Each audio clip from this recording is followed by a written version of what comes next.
Did you know that when it comes to reading, the U.S. is ranked 22nd? This means that based off of how many minutes people read per day, the U.S. is 22nd amongst all nations in the world. And so I thought that was a big problem. In this speech, I'll be discussing the importance of reading and how it can enhance our daily lives. Reading is a form of entertainment. It provides us with certain skill sets, and most of all, it stimulates our heads and our brain function and learning ability. So there's been many times where I've heard people tell me that they're bored and that they have nothing to do. And they never actually consider reading. Their options are typically going on social media, watching TV, and being on their phones all day when they could be reading. The reason why people don't read anymore when you ask them is that they don't have time, but they have time to watch TV, be on their computers, and game, play games, Xbox through PS4, whatever type of software you like using. So that's one thing. Book reading is a form of entertainment. Another thing is book reading can teach us a certain task. So in a book, there's things that an author has written. These are things that the author has chose and deemed to be things that are necessary for the people or his audience to learn. And so one reason why it's very important to be reading books is it's something many of the times the people who write books are old people, or people who are experienced. They could be 25, 30, 80, but they are professionals in that field that they are writing about, because in order to be published, you have to be speaking and be credible enough for your audience to be able to learn from you. And so by reading it, usually it could take up to 2 to 4 hours to read an entire book. And so by reading that entire book, you can learn what that author has learned throughout their lives and skip that process of having to learn that. But people don't understand that. They think that reading is not going to help them in life. It's just for entertainment. But if you do, you can skip out on 80 years of experience. Why go through what somebody else has already gone through?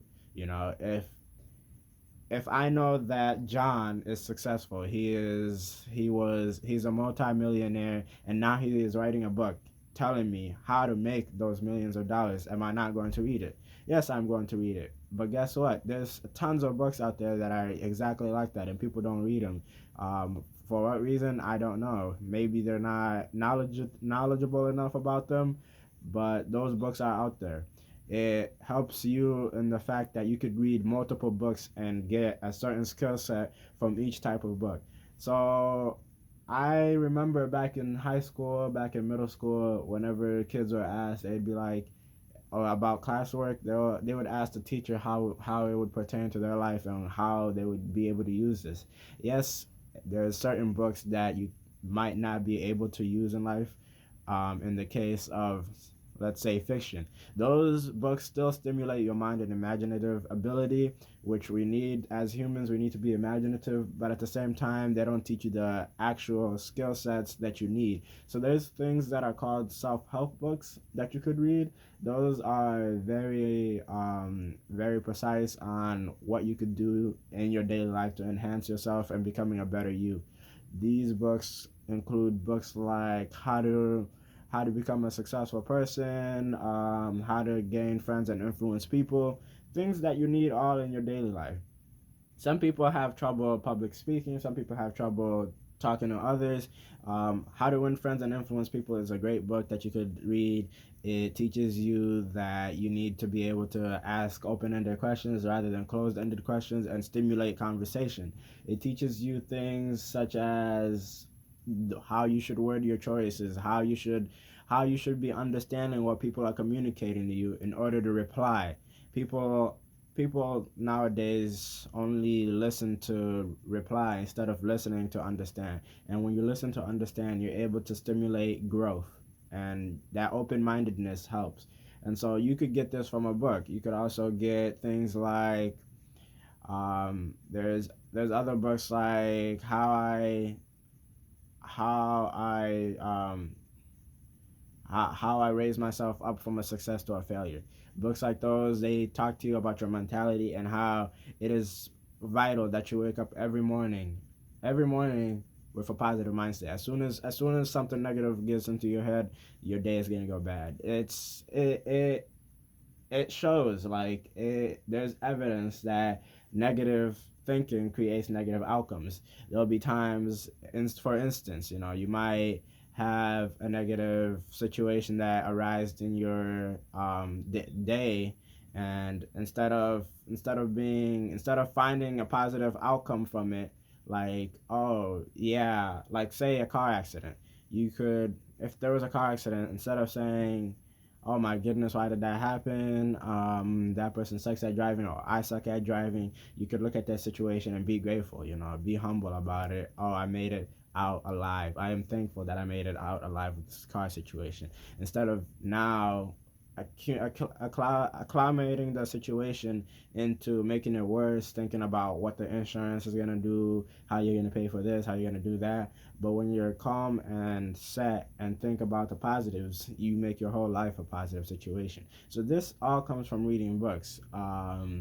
There's also, so as I've discussed, that books entertain us, they teach us a certain task, and at the same time, they're also stimulating in our learning growth, because the more you read, the more dialects you pick up, the more ways people speak that you pick up, and you can end up enhancing your communication skills along with your writing skills.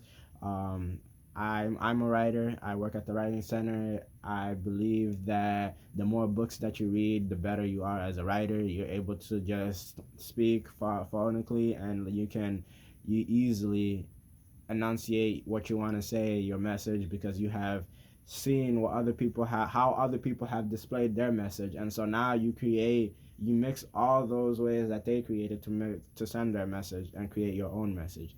But I hope that you guys can all end up reading. As I said 3 times, the richest people in America are the ones who are 3 times more likely to read. And guess what? They don't have any more time than we do.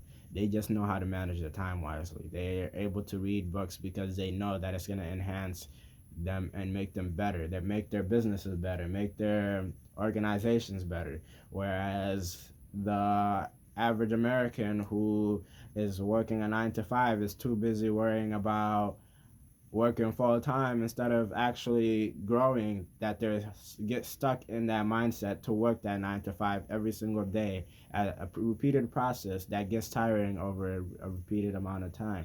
It is up to you to change your life, and I implore, I this is the one thing that I want you guys to get away from this, is I implore for you guys to understand that you're gaining a lifetime of information from reading, and so it'll help you out in the future. And so I want you guys to take the next step and start reading. It could be 15 minutes a day, up to increasing it to an hour, up to a day. The number one nation was India. They read up to 13 hours a week, and so we've seen it. Indians, they're pretty smart. They're telemarketers. They are really improving in what they do. Thank you for listening.